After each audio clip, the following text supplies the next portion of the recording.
পরিশিকে ন্যায় বিচার পাইয়ে গিনি ও সাত্ত্বিককে আবারও এক করে দিল গীতা। হ্যাঁ বন্ধুরা, এমনটাই দেখতে পাবো আমরা গীতা এলএলবি ধারাবাহিকের আগামী পর্বগুলোতে।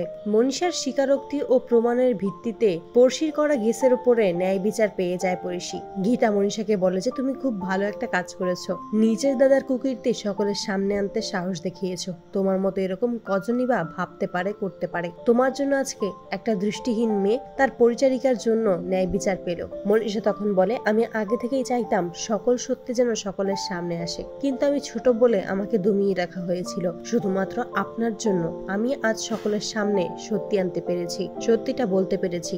গীতা তখন বাড়ি ফিরে আসে, তখনই জানতে পারে যে গিনি নতুন নাটক শুরু করে দিয়েছে। গিনি বলছে সে সাত্ত্বিকের সঙ্গে আর থাকবে না, তার সংসার করবে না। কারণ জানতে চাইলে গিনি বলে যে স্বয়ং অগ্নিজিৎ মুখার্জি নিজেই বলেছে যে সবাইকে সব জায়গায় মানায় না, তাই আমি খুব ভালোভাবেই বুঝতে পেরেছি আমাকেও এই বাড়িতে আর মানায় না। আমি তো নিজের ইচ্ছায় মানাতে চেয়েছিলাম, কিন্তু এখন আর মানাতে চাইছি না। আমি জানি এটা আর কখনোই হবে না। গীতা খুব ভালোভাবেই বুঝতে পারে তার বোন অভিমান করেছে বাড়ির সকলের উপর, তাই জেদের বসে, রাগের বসে এরকম একটা ডিসিশন নিয়ে ফেলেছে। গীতা কৌশলেই গিনিকে সাহায্য করে এবং সাত্ত্বিকের সাথে নতুন করে বিয়ের পিড়িতে বসায়। তো বন্ধুরা, তোমরা এটাই তো চাও, এভাবেই যেন পরিশিকে ন্যায় বিচার পাইয়ে দিয়ে গিনিকে সাহায্য করে থেকে গিনিকে একজোট করে গীতা কমেন্টে জানাও। আর নিয়মিত আপডেট পেতে আমাদের চ্যানেলটি এক্ষুনি সাবস্ক্রাইব করে পাশে থাকো। ধন্যবাদ।